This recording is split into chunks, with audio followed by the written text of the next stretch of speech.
नमस्कार विद्यार्थी मित्रांनो, शैक्षणिक स्वराज YouTube चॅनलवर आपले खूप खूप स्वागत आहे. कसे आहात? स्वस्त रहा, मस्त रहा. आज आपण इयत्ता 6वी विषय मराठी नवीन अभ्यासक्रमावर आधारित कविता 7वी खोप्यामध्ये खोपा ही अभ्यासणार आहोत. यामध्ये स्वाध्याय प्रश्न उत्तरे, खिळव्या शब्दांशी यांचे संपूर्ण मार्गदर्शन घेणार आहोत. तुम्ही चॅनलवर नवीन असाल तर चॅनलला सबस्क्राईब करा व बेल आयकॉनला प्रेस करा. चला तर मग सुरुवात. हे आम्हाला समजले. यामध्ये प्रश्न पहिला, एका वाक्यात उत्तरे लिहा. सुगरण पक्ष्याने खोपा कोणासाठी बांधला आहे? उत्तर, सुगरण पक्ष्याने खोपा आपल्या लहान पिलांसाठी बांधला आहे. प्रश्न दुसरा, खोपा कोठे टांगला आहे? उत्तर, सुगरणीचा खोपा झाडाच्या फांदीला टांगला आहे. प्रश्न दुसरा, पुढील आकृती पूर्ण करा. कवितेत खोप्यासाठी आलेल्या उपमा. तर कवितेमध्ये खोप्यासाठी कोणकोणत्या उपमा आलेल्या आहेत ते आपल्याला लिहायचं आहे. तर पहिली उपमा आहे, खोपा म्हणजे झुलता बंगला, खोपा म्हणजे गिलक्याचा कोसा. अशा उपमा या खोप्यासाठी या कवितेमध्ये आलेल्या आहेत. प्रश्न तिसरा, खालील ओळींचा भावार्थ तुमच्या शब्दात लिहा. अ, देखा पिलांसाठी तिनं झोका झाडाले टांगला.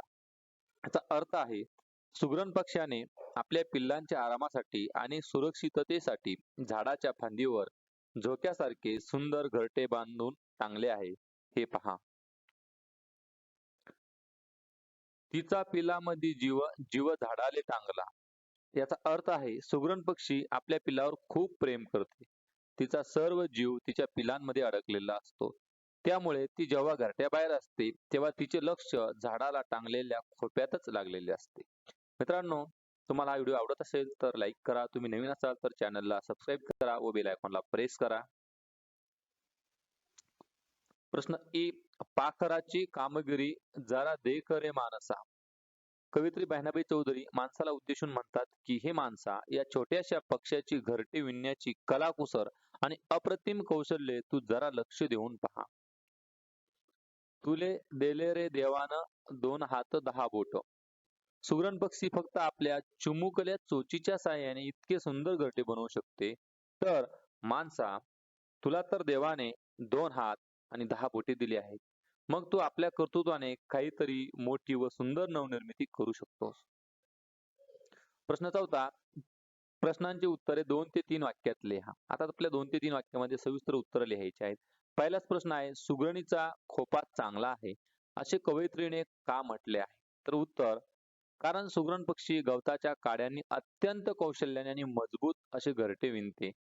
हे घरटे फांदीला टांगलेले असल्यामुळे पिल्ले शत्रूंपासून सुरक्षित राहतात आणि वाऱ्याने एखाद्या झुलत्या बंगल्यासारखे झुलते. मित्रांनो, व्हिडिओ तुम्हाला आवडत असेल तर लाईक करा. नवीन असाल तर चॅनलला सबस्क्राईब करा व बेल आयकॉनला प्रेस करा. पुढचा प्रश्न आहे, कवयित्रीने पाखरांची कामगिरी कोणत्या शब्दात वर्णिली आहे? तर कवयित्रीने सुगरणीच्या घरट्याला झुलता बंगला आणि गिलक्याचा कोसा अशा सुंदर उपमा दिल्या आहेत. तिची छोटीशी चोच हीच तिचे दात आणि होठ आहेत, तरीही इतके सुंदर घरटे ती विणते. अशा शब्दात तिच्या कारागिरीचे कौतुक कवयित्रीने केले आहे. प्रश्न लिहिते होऊया या सदरामध्ये आपणाला सुगरण पक्षाकडून आपणास काय शिकायला मिळते, हा प्रश्नाचं उत्तर लिहायचं आहे. बघा, सुगरण पक्षाकडून आपल्याला काय शिकायला मिळते? तर सुगरण पक्षाकडून आपल्याला मेहनत, चिकाटी, नियोजन आणि आपल्या कुटुंबाप्रती असलेली जबाबदारी शिकायला मिळते. तसेच आपल्याकडे असलेल्या तुटपुंज्या साधनांमधून म्हणजेच फक्त चोचीने उत्तम दर्जाचे काम कसे करावे, हा धडा सुगरणी पक्षाकडून आपल्याला मिळतो.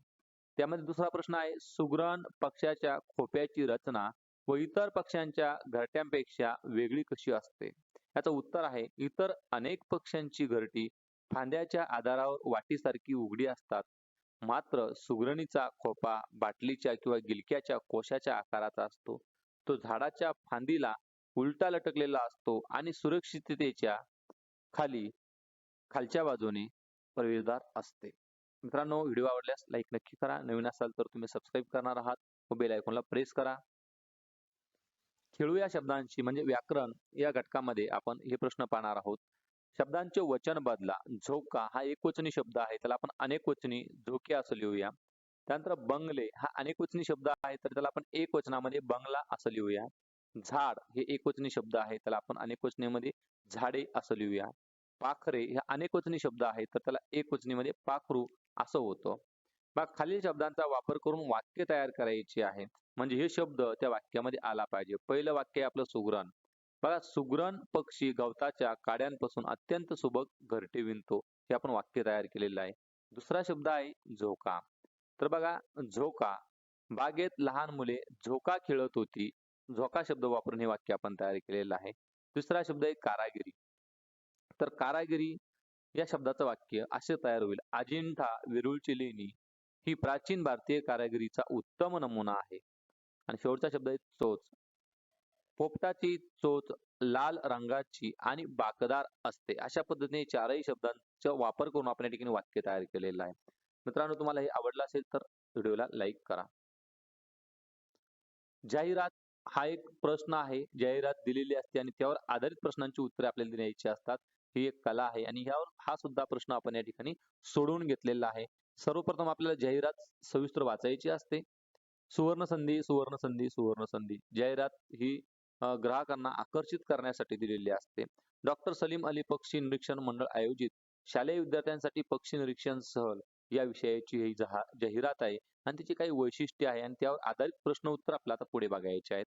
बघा, पहिलाच प्रश्न आहे, जाहिरात वाचा व खालील प्रश्नांची उत्तरे लिहा. प्रश्न अ, सहलीचे आयोजक कोण आहेत? तर याचं उत्तर आपण देणार आहोत की सहलीचे आयोजक, या पक्षी निरीक्षण सहलीचे आयोजक डॉक्टर सलीम अली पक्षी निरीक्षण मंडळ इंदापूर हे आहे. दुसरा प्रश्न आहे, सहलीची वैशिष्ट्ये कोणती? तर उत्तर, या सहलीची प्रमुख वैशिष्ट्ये खालीलप्रमाणे आहेत. ही सहल विशेषतः शालेय विद्यार्थ्यांसाठी आयोजित केलेली आहे. या सहलीमध्ये फक्त 50 विद्यार्थ्यांसाठी मर्यादित प्रवेश आहे. 10 जानेवारीपर्यंत नोंदणी करणाऱ्या विद्यार्थ्यांना शुल्कात 10% पर्यंत सवलत देण्यात आली आहे. आणि शेवटचं वैशिष्ट्य, या सहलीचे शुल्क फक्त ₹30 इतके माफक आहे. मित्रांनो, व्हिडिओ आवडत असेल तर लाईक करा. तुम्ही नवीन असाल तर चॅनलला सबस्क्राईब करा व बेल आयकॉनला प्रेस करा. पुढचा प्रश्न आहे, सहलीसाठी वरील ठिकाणच का ठरवले असेल? आपल्याला उत्तर द्यायचं आहे. तर याचं उत्तर आहे, सहलीचे ठिकाण पळसदेव उजनी जलाशय परिसर हे आहे. उजनी जलाशय हा पाण्याचा मोठा साठा असल्यामुळे तिथे आजूबाजूच्या परिसरात आणि परदेशातूनही अनेक विविध प्रकारचे स्थलांतरित आणि स्थानिक पक्षी मोठ्या प्रमाणावर येतात. त्यामुळे पक्षी निरीक्षणासाठी हे ठिकाण अतिशय उत्तम असल्याने हेच ठिकाण ठरवले असावे, असं उत्तर आपण या ठिकाणी द्यायचं आहे. पुढचा प्रश्न आहे, वरील जाहिरातीत मुलांसाठी कोणती टीप म्हणजे सूचना देण्यात आलेली आहे?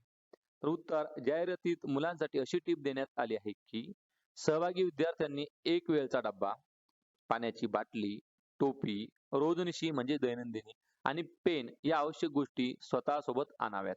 मित्रांनो, हा संपूर्ण व्हिडिओ तुम्हाला आवडत असेल तर लाईक करा, मित्रांमध्ये शेअर करा व तुम्ही स्वतः नवीन असाल तर चॅनलला सबस्क्राईब करायला विसरू नका. जाहिरातीची आवश्यकता का असते या विषयावर गटात चर्चा करा. ऍक्च्युली चर्चा कशी असावी त्याचा एक नमुना या ठिकाणी मी दिलेला आहे. चर्चा कोणत्या विषयाला अनुसरण करावी आणि कोणत्या मुद्द्यावर करावी आणि यानुसार तुम्ही गटामध्ये चर्चा करायची. बघा, जाहिरातीची आवश्यकता का असते या विषयावर गटात चर्चा. जाहिरातीची आवश्यकता का असते? सकारात्मक मुद्दे. तर माहितीचा प्रसार होतो जाहिरातीमुळे. सामाजिक जनजागृती करण्यास मदत होते. ग्राहकांना निवड करण्यास मदत होते जाहिरातीमुळे. म्हणजे नवीन मालांची किंमत ग्राहकांना माहित होतात. व्यवसाय व रोजगार वाढ होते. आता चर्चेचा दुसरा पैलू, जाहिरात पाहून खरेदी करताना घ्यावयाची काळजी किंवा नकारात्मक बाजू. आणि शेवटी या ठिकाणी निष्कर्ष, या चर्चेतून कोणता निष्कर्ष निघाला हे आपल्या या ठिकाणी काढायचं असतं. धन्यवाद मित्रांनो. तुम्हाला हा व्हिडिओ आवडला असेल तर लाईक करा. नवीन असाल तर सबस्क्राईब करा. Thanks for watching. Don't forget to subscribe. आपण पुन्हा भेटूया पुढील व्हिडिओमध्ये. Thank you.